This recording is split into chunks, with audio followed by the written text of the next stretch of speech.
Hello.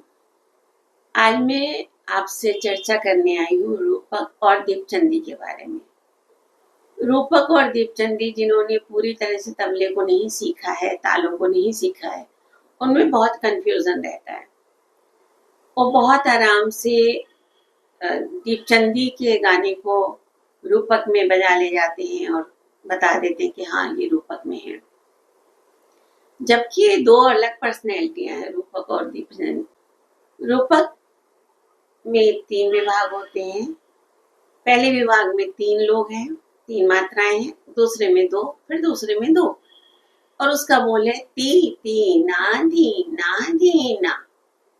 बोल ही ऐसे आ रहा है, ती ती ना, कोई अखड़ू चल रहा है, ती ती ना धी ना धी ना, दमदार। और दूसरी तरफ हम जब देखते हैं दीपचंदी को, तो वो 14 मात्रा की है। तो करते क्या है कि 7 मात्रा इसके लिए कि काम चला देते हैं।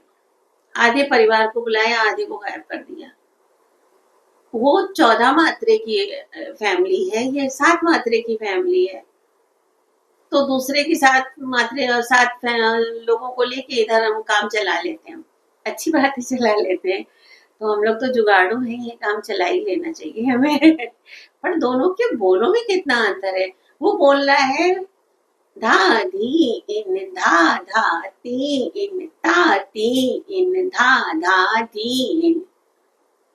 तो मीठे बोल है, थोड़ा सा कोमलता लिए हुए।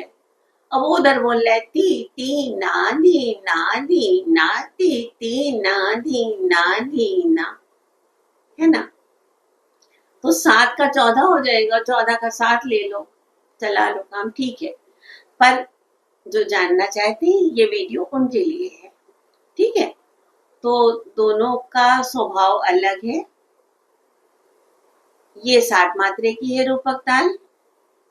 इसमें 3 विभाग हैं, 3 दो दो के।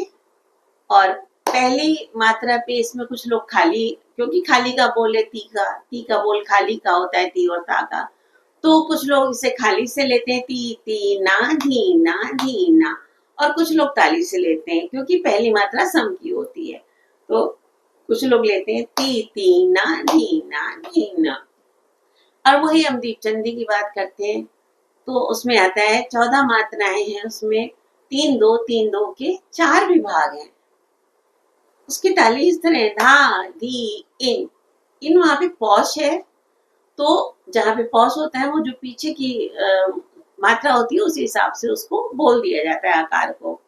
तो धा धी इन धा धा ती इन ता ती इन धा धा धी इन धा। ये है इसकी चाल, मीठी सी। अब शिव कैलाशों के वासी में इसी पे चर्चा कर रही हूँ। शिव कैलाशों के वासी में दीपचंदी बजी है। अब उसमें भी रूपक बजा दे रहे हो, तो वो कितना मधुर गा रहे हैं कि शिव कैलाशों के वासी। अब आप कह रहे हो ती ती ना धी, वो ऐसे थोड़ी कह रहे हैं। शिव कैलाशों ती ती ना धी, श्री रामचंद्र, ये आई ती ना, श्री रामचंद्र। तो आर्य ती ती ना धी ना, टक्कर के लोग हैं। यहाँ कहा एक बेचारा कोमल मधुर, और आपने दूसरे को भेज दिया तगड़े आदमी को। है ना। तो उसकी चाल, उसका, उसकी पर्सनैलिटी, उसका सब कुछ अलग है। धा धी इन धा धा, शिव कैलाश, मेलजोल मिल रहा है। बराबर के मित्र हैं, एक नेचर के हैं दोनों। इधर ये दोनों एक नेचर के हैं। तो जुगाड़ करो, लेकिन सोच समझ के करोगे तो जुगाड़ नहीं करना पड़ेगा, सही सही बजाओगे। अगर पावर आ रही है गाने 7 और 14 का कंफ्यूजन हो रहा है, कैसे समझे। अरे भाई, अगर गाने में पावर आ रही है तो समझ लो, रूपक बजा के देख लो मैचिंग हो रहे हैं क्या, दोनों तो बन रहे हैं। और अगर तीती ना जोरदार, अब उसको हल्के से तीती ना बजा के, हाँ तो बात अलग है। लेकिन उसका क्या है, ती ती ना धी। अब ती ती ना धी ना धी ना, वो बात ही नहीं आई। ती ती ना धी ना धी ना। तो जब गाने में ऐसा ही कुछ आ रहे हैं झटके, है ना, पहली मात्रा पे फिर दूसरे विभाग की पहली मात्रा फिर तीसरे विभाग की असल में लोगों को विभाग की मात्रा का जो महत्व है वो ही नहीं समझ में आता है, ये दिक्कत है। तो पहली मात्रा में जो आ रहा है जोर, वो गाने के उसमें आ रहे हैं, मैचिंग मैचिंग हो रही है। फिर इसी तरह चौथा मात्रा के जो गाने हैं उनको आप सुनो अच्छे से और देखो क्या ये तीना से मैच खा रहे हैं।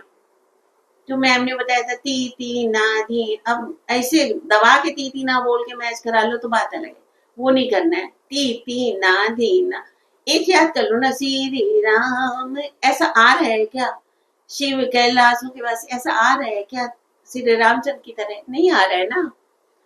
तो इसमें मीठी सी दीपचंदी ताल बजेगी, आज जाने की जिद ना करो, है ना। तो ये छोटा सा था, मुझे लगा कि अ, आप लोगों के सामने ये बात लानी चाहिए क्योंकि मैं बहुत देख रही हूँ। अब पिया तो से नैना लागे रे, उसमें भी कुछ लोग दीपचंदी बजा रहे हैं, कुछ लोग रूपक बजा रहे हैं।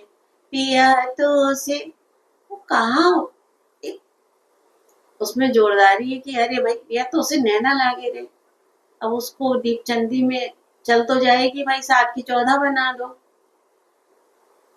चल जाएगी, चलने को तो सब कुछ चलता है, लेकिन तालों को समझो। और जो भी संगीत से जुड़े हैं, चाहे वो गिटार से जुड़े हैं, बाकी और जो लोग जुड़े हैं उन्हें तो तालों की जरूरत पड़ती है, पर जो गिटार से जुड़े हैं उनको भी मैं कहना चाहूंगी कि डाउन अप को छोड़ो, तालों को सीखो और फिर उन तालों को गाने की मैचिंग से बजाओ।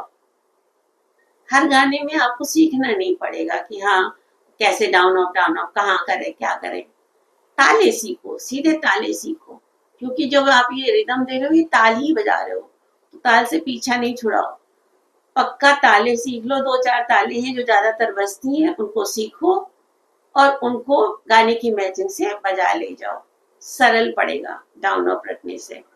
ठीक है, तो बताना ये लेक्चर कैसा लगा, कुछ फायदा हुआ क्या? ठीक है, चलो बाय।